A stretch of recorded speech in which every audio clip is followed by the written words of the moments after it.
Sa nakaraang kwento, sinuhulan nga ng chairman ang dating pulis na wag nang tulungan si Seiroy at pumirma ng kontrata para sa Janga. Ngunit ang mali niya sa nakaraan ay gusto na niyang itama at maging isang magandang halimbawa sa kanyang anak. Kaya kahit na inalok pa siya ng chairman ng napakalaking kontrata ay tinanggihan niya ito. Dahil naniniwala siya na ang Itaewon class ay malalampasan ang Janga sa darating na panahon. Kaya nagbanta ang chairman na kung kakalabanin siya ay mayroong mamamatay. Napaisip ang pulis na baka saktan niya ang kanyang anak. Kaya nagbanta din ito na kung may masamang mangyayari sa kanyang pamilya ay ibabalik niya ang kaso na 10 taon na ang nakaraan. Nagpakita si John Won para hanapin si Hizo. Inihayag niya sa lahat na inanyayahan siya ng chairman na magtrabaho sa Janga. Inalok siya ni Hizo ng maiinom habang si Seiroy ay labis na nag-alala. Naakit si Hizo sa napakalaking offer at ang magiging posisyon niya ay marketing director. Kasabay pa nito ang magiging sahod niya ay 10 million won na 50 beses na mas mataas sa sahod niya ngayon.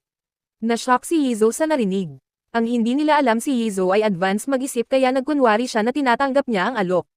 Para magtulak kay John Won na may kwento ang tungkol sa isang car accident na pumatay sa tatay ni Seiroy 10 taon na ang nakakaraan.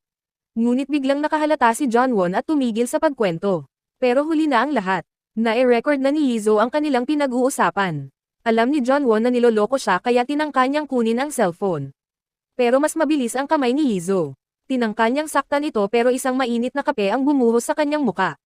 Nagbanta si Hizo, na kung sino man ang magtangkang saktan si Seiroy ay hindi siya mag-aatubiling patayin ito. Ngunit hindi natakot si John Won kaya hinabol siya. Nang maabutan ay agad niya itong sinampal at pilit na kinukuha ang cellphone. Walang nagawa si Hizo kaya sumigaw na lang ito at humingi ng tulong sa mga tao. Napatigil si John Won dahil maraming tao ang nakatingin. Kumuha siya ng pera at tinapon sa taas. Ang lahat ng tao ay abala sa pagpulot ng pera kaya hindi na sila pinansin. Ngunit sa oras na siya ay nasa panganib ay biglang dumadating ang kanyang superhero. Nang makita ni Seiroy ang sugatang mukha ni Hizo ay galit na galit at gustong manakit. Ngunit pinigilan ito ni Hizo dahil may parating na mga pulis. At agad naman dinampot si John Won. Niyakap siya ni Seiroy at ito ang unang pagkakataon na nakaramdam siya ng sobrang saya. Kahit na ito ay sugatan. Sinabi ni Hizo na dumating na ang oras. Pinost niya online ang pag-uusap nila ni John Won at ito ay pumukaw sa opinyon ng publiko na nagdulot ng pagbagsak ng shares ng Janga Group. Galit na galit ang chairman at binugbog ang mapanirang anak. Dahil dito ay nakaramdam si John Won ng labis na kahihiyan. Nakita ng direktor ang mga pasa sa kanyang muka. Kahit na naaawa ay hindi niya maaaring kampihan ito. Pumunta ang direktor para makipagkita sa grupo ni Seiroy. Sinabi ni Hizo, dahil bumabagsak na ang presyo ng stocks at habang nagkakagulo pa ang mga shareholders ay ito na ang tamang panahon na paalisin sa pwesto ang chairman. Para mas lalong epektibo ay dapat na tumistigo muna ang dating pulis. Kinaumagahan, ay pinuntahan agad nila ang bahay ng dating pulis ngunit kasalukuyang nawawala ang kanyang anak. Nakita ng direktor na nakaupo lang ito sa isang lugar. Nalaman pala niya ang mali na ginawa ng kanyang ama 10 taon na ang nakakaraan kaya umalis ito ng bahay. Nakita ni Seiroy na may problema pa ang mag-ama ay naisip nito na ipagpaliban na muna ang pagkumbinsi sa kanya na tumistigo. Sa pagbalik nila, sinabi ni Hizo ang pangalawa nilang opsyon para mapabagsak ang chairman.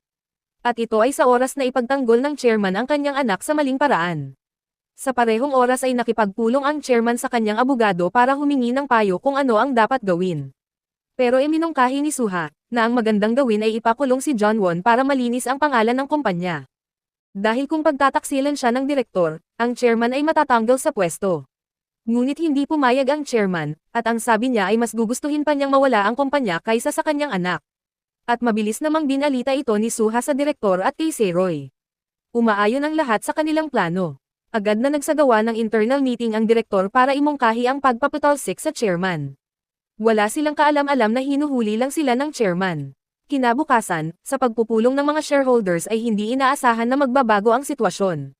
Biglang sinabi ng chairman ang buong katotohanan noong taong iyon. At sumang-ayon na ipadala ang kanyang anak sa kulungan para isalba ang posisyon sa kumpanya. Tuluyan namang gumuho ang kanilang plano sa pagpapatalsik sa chairman. Kasabay nito ang paghatid kay John Won para sumuko. Ganun pa man, nang marinig ang balita ay agad itong bumaba ng sasakyan at tumakbo hanggang sa makarating sa press conference ng kanyang ama. Nakita ni John Won na pinagtaksilan siya ng kanyang ama alang-alang sa kaligtasan ng posisyon. Habang naluluha si John Won ay umalis naman ang kanyang ama na walang makikitang emosyon sa kanyang muka. Pinatawag ng chairman ang direktor para sabihin ang mga salitang, "Masyado pa kayong bata para pabagsakin ang bitiranong katulad ko. Agad niyang pinababa sa pwesto ang direktor at doon na lang daw magtrabaho sa kumpanya ng mga talunan. Ang kabiguan na ito ay nagdulot sa kanya ng kahinaan ng loob. Ngayon, ang tanging pag-asa niya para makabangon muli ay si Seroy. Sa araw ng paglilitis, naapatunayan na si John Won ang pumatay sa tatay ni Seroy. Kaya nasintensyahan siya ng 7 taon na pagkakakulong.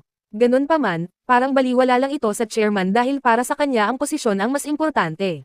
Pagkatapos noon, ay pumunta si Seroy sa libingan ng kanyang ama at humingi ng tawad dahil umabot pa ng 11 taon para mahuli ang taong may gawa nito sa kanya. Pagbalik sa Itaewon class, si John So ay nagpasya na huminto na sa pagtatrabaho dahil ang kanyang kapatid ay nasa kulungan. Kaya gusto niyang umuwi para makuha ang mga pamana. Dahil naalala niya ang sinabi ni Yizo, na kung makukuha niya ang kumpanya ay bibigyan niya ito ng pagkakataong manligaw. Sa kulungan, ay bumisita si Suha kay John Won para ipahayag na binabawi na ng kanyang ama ang lahat ng kanyang shares sa kumpanya. Halos mabaliw si John Won. Hindi niya inaakala na napakawalang puso pala ng kanyang ama. Habang si John So ay umuwi sa kanilang bahay upang makita ang kanyang ama. Sinabi niya na susundin niya ang lahat ng mga utos basta mapupunta sa kanya ang Jangga. Iginiit pa nito na tutulungan niya ang Jangga na mas lalong lumakas. Nang makita ang mataas na ambisyon ng anak ay tuwang-tuwa ang chairman. Agad niyang iniutos kay Suha, na sanayin si John So upang maging mas mahusay. Sa restaurant ng Danbam, ay pumasok ang chef na nagpa-plastic surgery para mas lalong gumanda. Habang naghahanda sa pagluluto para sa contest ay natarante si Tony at nagkamali na malagyan ng curry powder ang pagkain. Buti na lang at napansin agad ito ng chef kaya napasigaw ito ng malakas. Pero sa hindi inaasahang pagkakataon ang pagkakamaling ito ay lumikha ng isang masarap na putahe. Bilang resulta, ang Danbam Curry ay nanalo ng unang premyo at nakatulong sa pagtaas ng reputasyon ng restaurant. Ilang araw ang makalipas, madaming investors ang dumating upang mamuhunan na palawakin ang brand ng Danbam. At ito ay isang magandang pagkakataon upang lumikha ng isang franchise brand. Na-realize din ni Yizo na maganda nga ito kaya nang compile siya ng libro tungkol sa katangian ng Danbam. At handang mang-invite ng mga mamumuhunan sa prangkisa. Ngunit sabi ni Seroy ay hindi pa ito ang tamang panahon para dyan. Sinabi din ni Yizo, na kung magtuloy-tuloy ang pasok ng investor ay mabilis lang nila mahahabol ang Jangga.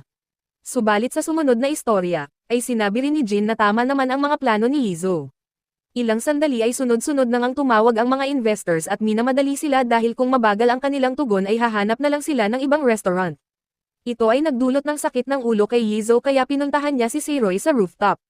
Para sabihin kung magbubukas ba talaga sila ng chain restaurant. Sa pagkakataong ito ay nagpasya na si Seroy na makipagsapalaran. Ang hindi nila alam ay nahuhulog na sila sa bitag ng chairman. Kinabukasan, ay nakipagkita na sila sa investor. Na-appreciate niya ang katalinuhan ng Danbam manager.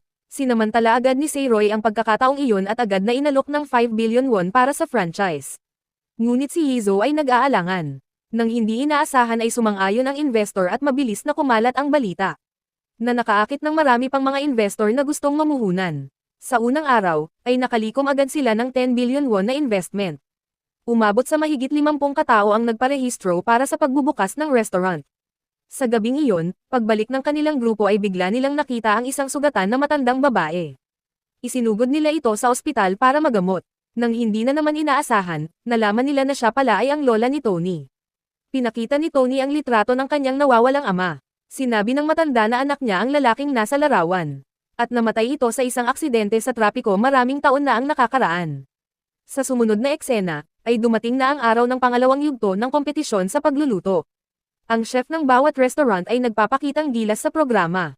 Ang Danbam ay magluluto ng kanilang signature dish na soft tofu soup, at ang niluto naman ng Jangga ay fermented soybeans. Natikman na ni John So ang dalawang putahe na iyon kaya mukhang alam na niya na matatalo ang Jangga. At sa inaasahan ay nanalo nga sa pangalawang pagkakataon ang Danbam. At lahat ng tao sa grupo ni Seroy ay tuwang-tuwa. Habang ang grupo ni Suha ay sobrang nanlumo. Pagkatapos ng kompetisyon ay inanyayahan sila ni Seroy na kumain. Hinawakan agad ni Suha ang braso ni Seroy at naunang maglakad.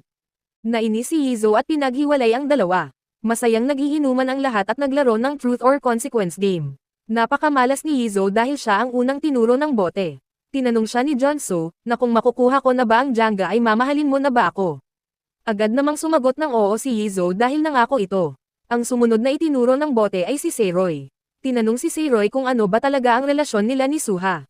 Sumagot si Seroy, na wala naman basta mahal ko siya. Biglang sumakit ang puso ni Yizo. Ngunit nagpahabol pa ng tanong si John So na kung ano ang tingin niya kay Yizo. Nakakalungkot na sagot ni Seiroy ay isa siyang nakakabatang kapatid na babae. Nang marinig ito ay hindi napigilan ni Yizo na umiyak. Sinakripisyo niya ang lahat para sa kanya pero ngayon ay nakakaramdam siya ng sakit. Dahil nahihiya ay mabilis itong tumayo at umalis. Agad naman siyang sinundan ni Seiroy. Nasaktan si Yizo at hindi na maitago ang nararamdaman. Habang tumutulo ang luha sa kanyang mga mata ay paulit-ulit niyang sinabi kay Seiroy na mahal kita, mahal kita. Hanggang dito na lang muna. Abangan muli ang susunod na kabanata. Paalam.